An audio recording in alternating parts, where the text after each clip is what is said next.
En el marco de las políticas educativas del quinquenio, la construcción del rol del supervisor, avances y desafíos, ese es el tema que nos ocupa. Yo quisiera destacar en este título esto de la construcción del rol de supervisor. La palabra construcción tiene que ver con algo colectivo. A lo mejor hubiera sido importante agregar esa palabra, pero de todas maneras construir es tener la posibilidad de participar, de ser parte de algo, y no es menor tener la oportunidad de ser parte en la construcción de lo que es el rol del supervisor. Hace referencia también a los avances y desafíos. Sabemos que el rol del supervisor ha cambiado, se ha transformado.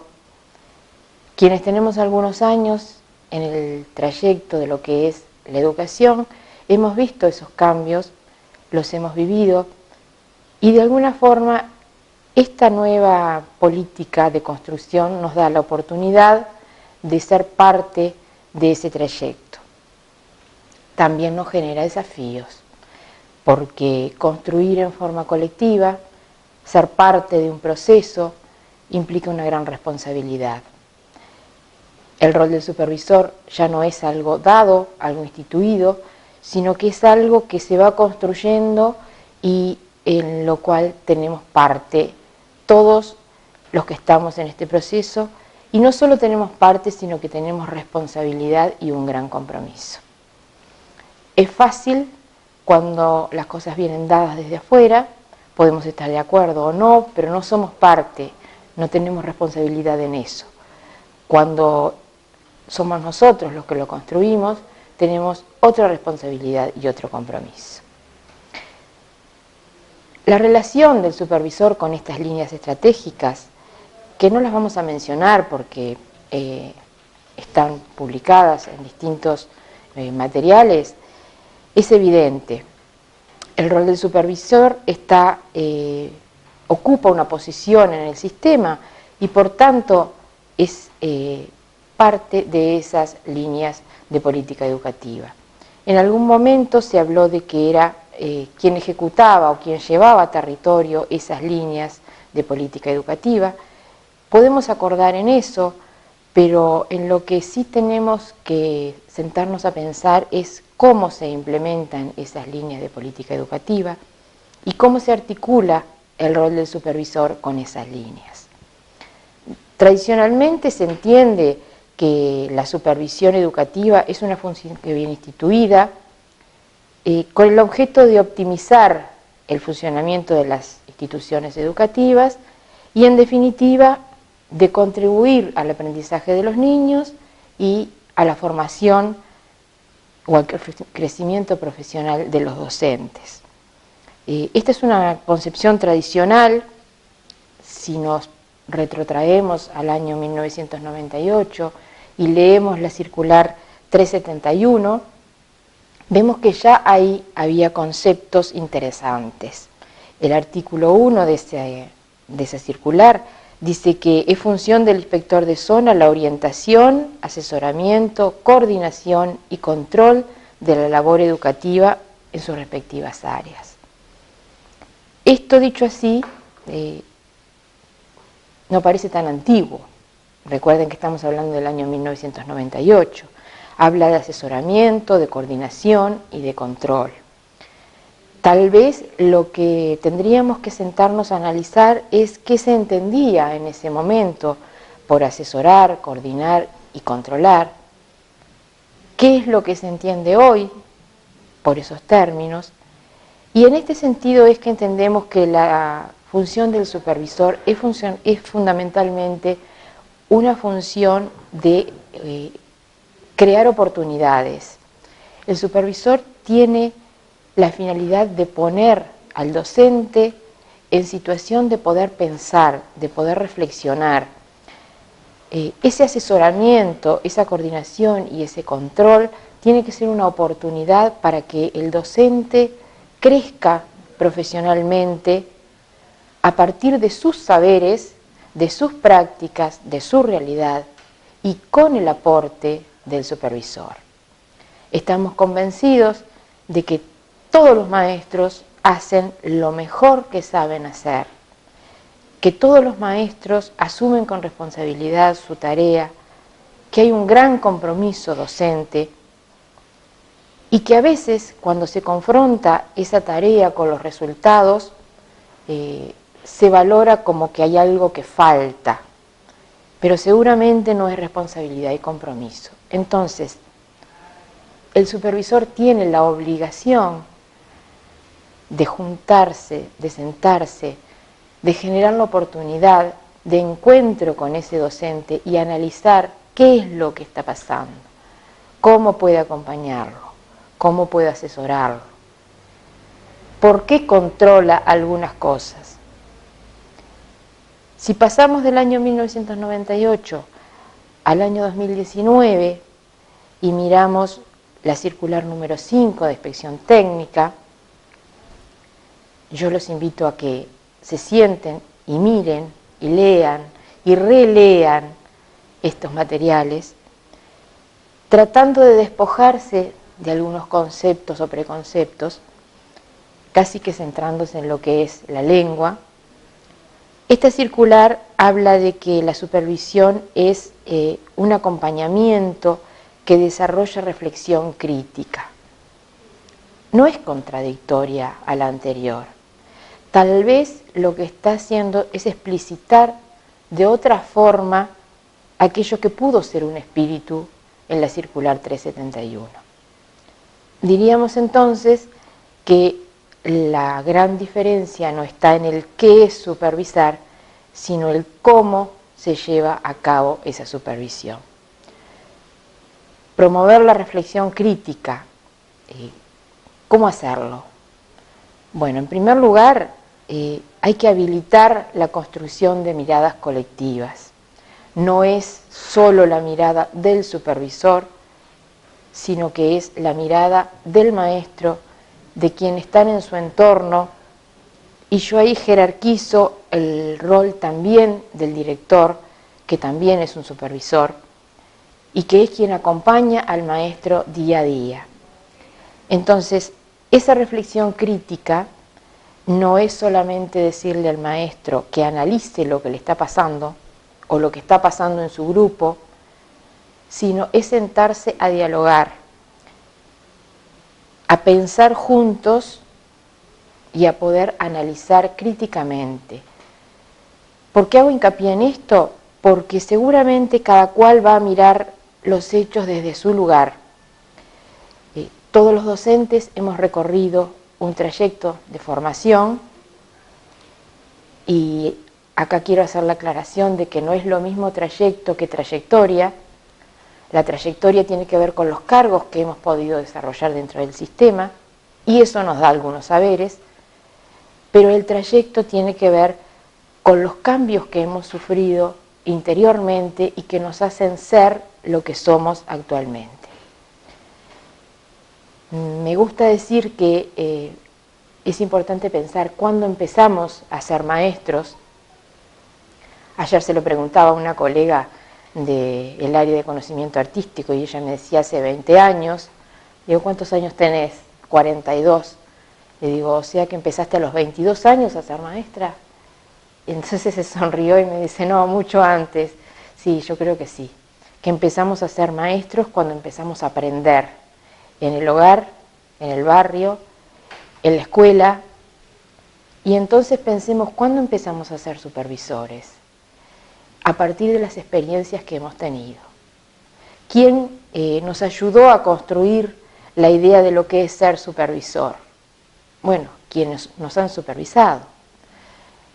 A partir de las experiencias que tuvimos, de las lecturas que hemos podido hacer, de los lugares que hemos ocupado, eso hace que cada uno tenga en su interior y forme parte de su matriz un concepto de lo que es ser supervisor.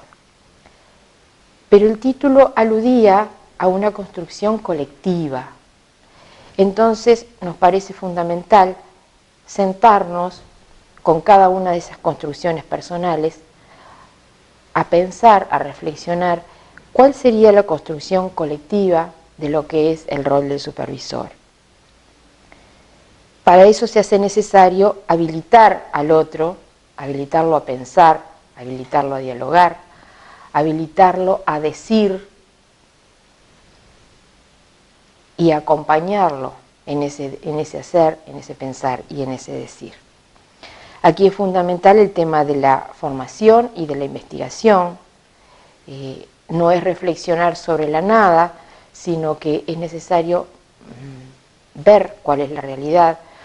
A veces la palabra investigación es un poquito grande, nos asusta, pero si queremos podemos cambiarla por la palabra indagación o por habilitar miradas de corte indagatorio, que todos las podemos hacer porque todos estamos en una realidad diferente que seguramente nos aporta muchos datos y muchos saberes. Y es necesario intervenir desde la formación. El supervisor naturalmente tiene esa función de ser formador, una función que, bueno, a veces queda un poco acotada a lo que se ve en el momento de una intervención, pero que puede y debe trascender esa situación. ¿Qué representa el ser supervisor? Si continuamos analizando desde esta perspectiva de la circular 5 del 19, habría un cambio fundamental, es decir, podemos hablar del supervisor como una amenaza, aquel que llega, que nos pone nerviosos, que implica esconder algunas cosas y mostrar solo otras, o es una oportunidad de que llegue a la institución y al aula una persona que viene desde afuera, que seguramente va a poder ver aquellas cosas que la institución ha naturalizado, una persona que nos da la oportunidad de dialogar, de construir otra mirada. El tema es cómo se incorpora esta figura del supervisor a la institución. Cómo transitar de ese inspector supervisor al supervisor facilitador. Y en esto rescato la oportunidad que tuve la semana pasada de estar en una charla con Bernardo Blechmar. Lo primero fue que él se presentó como facilitador. En su presentación decía facilitador, Bernardo Blechmar. Y me pareció muy significativo porque lo que estaba haciendo allí era ponernos en situación de pensar e intervenir facilitando un pienso, una reflexión que fuera colectiva. Y esto me llevó a pensar también en el supervisor como facilitador. El supervisor que llega a la institución y facilita la mejora de los aprendizajes del niño, de la formación de los maestros, de la profesionalización docente, del funcionamiento institucional. Es decir, genera oportunidades y no impone, sino que crea un ambiente de trabajo, de construcción colectiva a partir de lo que es la institución, de la realidad que es cada institución. Por supuesto que es un trabajo muy difícil, porque hay que llegar a la institución con una cabeza abierta, a ver qué es lo que encuentro, que seguramente eso que encuentro puede coincidir o no coincidir con lo que yo esperaba, con lo que yo creo que debe pasar en una institución educativa, pero entonces, si yo me posiciono como facilitador, tengo que tener una gran capacidad de escucha, una gran capacidad de ponerme en el lugar del otro, de permitirle al otro decir lo que está haciendo, lo que está sintiendo, lo que está viendo, lo que está percibiendo, porque seguramente lo está percibiendo desde otro lugar, desde el lugar institucional, desde el lugar de todos los días, desde el lugar de lo que ha podido leer, de lo que ha podido ver, de lo que ha podido construir. Y quien va desde afuera va desde otro lugar. que es bueno, que es importante, pero que no tiene que ser algo que se impone, sino una oportunidad para juntarse, para encontrarse y para ir reorientando prácticas y emociones. Y reorientar no significa cambiar necesariamente, sino poder sentarse a discutir cuáles son esas prácticas, cuáles son los haceres que hay dentro de la institución y cómo puede ser una forma de encaminarlas para obtener mejores resultados. Y esto de reorientar las emociones tiene que ver con el sentir. ¿Cómo podemos reorientar el sentir que se genera cuando se da el encuentro del supervisor con los supervisados? ¿Cómo transitar del temor, del miedo, desde la inseguridad, hacia la confianza? ¿Cómo generar esa sensación de confianza en el otro que me está acompañando, que me está ayudando, que me está apoyando, que, como decíamos antes, me está facilitando algunas cosas? Cómo transitar del control y la fiscalización al asesoramiento y al acompañamiento. Cómo transitar de aquel informe escrito en un papel frío a la palabra, a la interpretación de lo que allí se quiso decir. Cómo transitar del interrogar al preguntar. Cómo ir del decir al escuchar.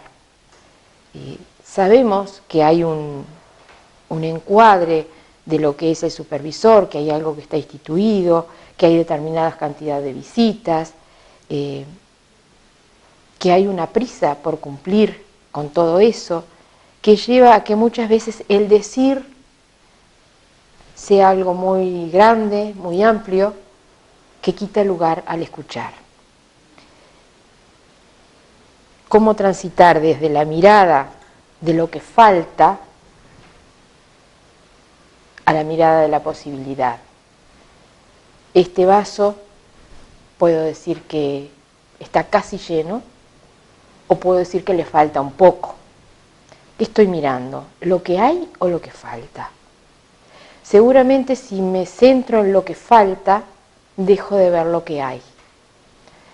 Y sobre lo que nosotros podemos trabajar, sobre lo que podemos construir, lo que podemos mejorar es lo que hay y no lo que falta. Entonces, transitar de esa mirada de lo que hay, de lo que falta, a la posibilidad de trascender eso que hay, es un gran desafío.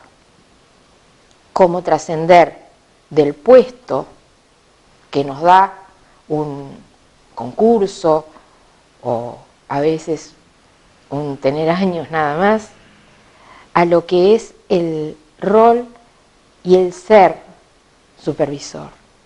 Cómo trascender de lo que es un escalafón a lo que es una profesión, el desempeño de una profesión docente en un lugar diferente.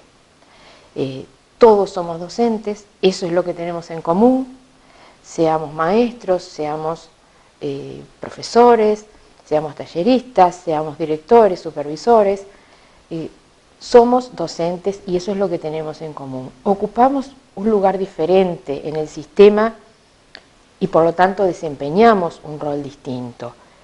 Pero todos esos roles se tienen que complementar con el objetivo que decíamos al principio, mejorar los aprendizajes de los niños y contribuir a la profesionalización de los docentes.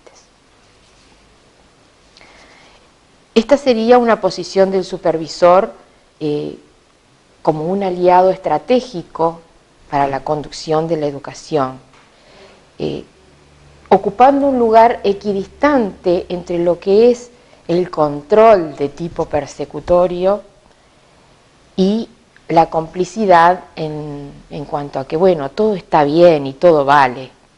Encontrar ese punto justo es bien difícil. Y a esta altura seguramente quien está escuchando dirá, bueno, pero ¿y cómo? Sería muy contradictorio de mi parte decirles cómo, porque lo que estamos planteando es que ese cómo lo tenemos que construir juntos. La idea es sentarnos a pensar cómo hemos transitado hasta este momento, cuáles son nuestras experiencias, qué esperamos del otro y que esa construcción sea realmente colectiva. Al supervisor lo nombra el sistema, lo nombra porque concursó, porque por antigüedad llegó al cargo, pero al supervisor facilitador, al asesor, al que acompaña, lo habilitan los otros. ¿Quiénes son los otros? Bueno, el director, los maestros, los talleristas, los profesores. Recuerden que nuestro sistema ha cambiado. Hace unos años, quienes estábamos en las escuelas éramos solamente los maestros.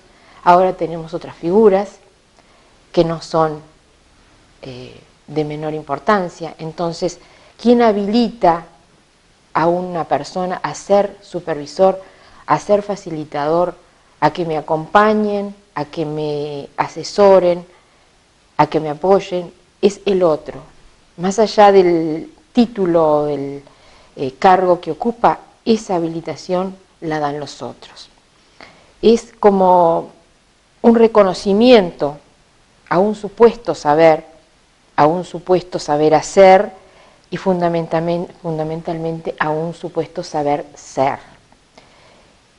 El saber ser, el saber hacer, tal vez lo podamos leer en distintas bibliografías, es decir, qué tiene que hacer un supervisor. El saber ser es una construcción personal que tiene que ver con el trayecto que ha seguido ese supervisor, con lo que se le asigna desde afuera, que muchas veces tiene que ver con esas ideas que traemos por las experiencias que hemos transitado, pero sobre todo con una oportunidad de construir juntos lo que es ese rol. En la intervención del supervisor hay tres momentos que son fundamentales. Por un lado, el ver. El supervisor llega a una institución y ve cosas que pasan, que hay, que existen, que están. Ese es un momento muy solitario porque lo ve desde su lugar. Y está bueno que así sea. Pero luego tiene que dar paso a un segundo momento que es el interpretar eso que ve. Y ese ya deja de ser un momento en solitario. Necesita interpretar con otros, necesita interpretar desde el diálogo, con el director, con el maestro, con todos estos otros actores que seguramente tienen otro ver, que tiene que ver con el estar todos los días, con el poder dialogar todos los días, con el poder intercambiar. Entonces, esta interpretación de ese ver tiene que darse necesariamente en conjunción con los otros. Y luego viene el tiempo de actuar, que también tiene que ser un tiempo colectivo. El actuar implica tomar decisiones que no tienen que ser tomadas en solitario, porque el supervisor no puede actuar en solitario, necesita de los otros. La intervención de todos, no solo del supervisor, tiene que ver con lo que hace, con lo que no hace, con lo que permite hacer y con lo que prohíbe hacer. Ahora lo estamos hablando respecto al supervisor, pero pensemos también en el maestro, cómo habilita a los niños con lo que el maestro hace, con lo que no hace, con lo que permite y con lo que no permite hacer. Entonces, esto que hablamos específicamente para el supervisor, lo podemos llevar a otros niveles, al nivel de dirección, que como decíamos también es un nivel de supervisión, y lo podemos llevar al aula. El maestro tampoco puede trabajar en solitario. Tiene algunos momentos de estar solo, pero tiene otros momentos que necesita de otras visiones compartidas para poder tomar decisiones. No existe ninguna situación en la que no se pueda hacer algo. No existe ninguna situación en la que un docente no pueda hacer algo con un niño. Vuelvo al ejemplo del vaso. Si trabajo en lo que me falta, seguramente o probablemente pueda decir no se puede hacer nada. Ahora, si miro lo que tengo, entonces puedo decir sí, algo se puede hacer. Y lo mismo desde la supervisión. Siempre hay algo que se puede hacer. Hay una frase de Bauman que dice, y no hay elección, la decisión ni acción que no tenga a su vez una alternativa. Siempre hay una alternativa. Ahora, ¿cómo intervenir ante un problema? Que seguramente es lo que muchos estamos pensando. Llegamos a una institución, nos encontramos con un problema, tal vez esta sea una situación muy cercana. ¿Qué es lo primero? Bueno, lo primero es definir cuál es el problema. Seguramente quien llega de afuera puede decir, bueno, el problema es porque tiene una mirada. Quienes están dentro de la institución van a decir, no, ese no es el problema es este otro. Ahí es el primer encuentro para sentarse a definir cuál es el problema. ¿Por qué unos dicen que el problema es uno y otros dicen que el problema es otro? Porque hay diferentes miradas y está bien que así sea. Entonces, en ese primer encuentro, definir cuál es el problema y a quiénes afecta. ¿Es un problema de los docentes? ¿Es un problema de los niños? ¿Es un problema de los padres? ¿Es un problema de los auxiliares de servicio? ¿Es un problema de infraestructura, de organización, de administración? Definir bien cuál es el problema, es decir, ver lo que decíamos hoy, ese ver, el poder leer cuál es la situación. Entramos después a lo que es el análisis y la interpretación de los datos. ¿Qué relación hay entre esos datos y el problema que ya teníamos definido? ¿Hay una relación directa? ¿Hay una relación indirecta? ¿Hay algunos datos de la realidad que tenemos que descartar y hay otros que tenemos que priorizar? ¿Qué interpretación podemos hacer de esos datos?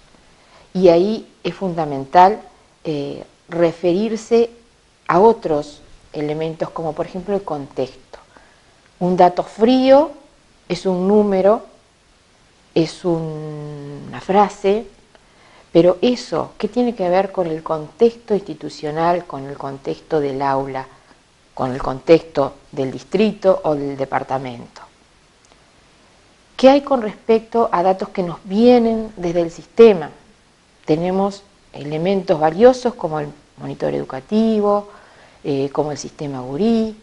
Ese dato, mirado en el contexto de las estadísticas que nos aporta el sistema, ¿qué representa? ¿Qué significa?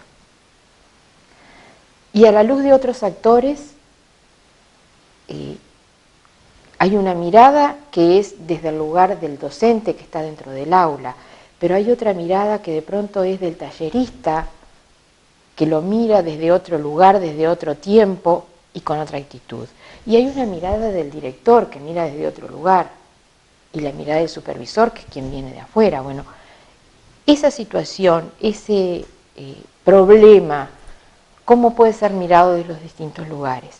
Y vale la pena juntar esas miradas, porque seguramente ahí empezamos a tener más elementos para analizar ese problema. Luego de haber hecho la definición del problema, la interpretación de los datos, llega el momento de tomar decisiones. Bueno, ¿y ahora qué hacemos? Es el momento de actuar, que como decíamos hoy no puede ser un actuar solo, no puede ser un actuar en solitario. Por supuesto que el actuar dentro de una institución tiene que ver con un marco de reglamentación vigente. Es importante tener conocimiento de la reglamentación porque eso nos da un encuadre, eso nos da seguridad y eso nos protege. Entonces, el conocimiento de la reglamentación es algo fundamental para el docente, es algo que le garantiza esa toma de decisiones. De ahí la importancia de conocerla, de manejarla, de tenerla a disposición. Y si pasamos al rol del supervisor, ahí otra vez está esa tarea de asesoramiento, de acompañamiento y de facilitar el acceso a ese encuadre normativo. Esa toma de decisiones va a estar también de acuerdo al rol de cada uno. Como supervisor hay una obligación de actuar, de tomar una decisión y de intervenir. El tema es cómo hacerlo.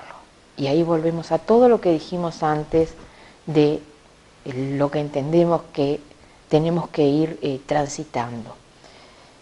Cómo tomar una decisión y cómo intervenir que no sea solo a partir de un informe escrito, que incluya el diálogo. Cómo tomar una decisión y pasar de lo que es el control a lo que es el acompañamiento.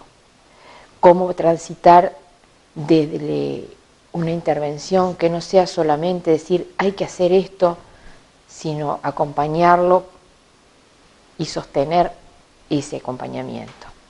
Cómo transitar de la visita de un día, de 2 horas, a un sostenimiento, a una sustentabilidad de la intervención.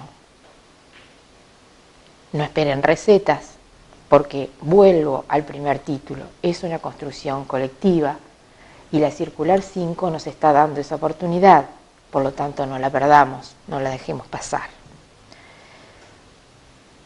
Un factor importante que hay que tener en cuenta, y por aquí ya estamos como terminando, es que tener en cuenta todos los recursos que tenemos que provienen del sistema y de los distintos lugares para intervenir ante una situación. A veces definimos un problema, analizamos los datos y al momento de decidir, decidimos rápidamente con lo que tenemos allí cerca y tenemos muchos más recursos que no se nos pueden perder. Hablábamos de recursos macro que vienen desde el sistema en el sentido amplio, por ejemplo, el monitoreo educativo, el sistema Gurí, evaluación en línea, el Departamento de Salud y Bienestar, el programa de alimentación escolar, el programa de maestros comunitarios. Esos son recursos que tiene el sistema, que no los tenemos dentro de la institución, pero que están y que tienen que ser accesibles. Después tenemos otros recursos más cercanos, el inspector departamental, los otros colegas inspectores, que seguramente tienen otros saberes y otros conocimientos, pero que son de gran valor al momento de tomar decisiones, que seguramente su aporte va a estar relacionado con lo que es el problema, es decir, si es un problema a nivel de la educación inicial, bueno, ¿cómo puedo yo articular con los inspectores de educación inicial para intervenir desde ese otro conocimiento? Si es un problema relacionado con aprendizaje, con dificultades, bueno, tengo un colega que es de educación especial o tengo un compañero que es de práctica. Esos son recursos que tienen que aunarse para tomar esas decisiones.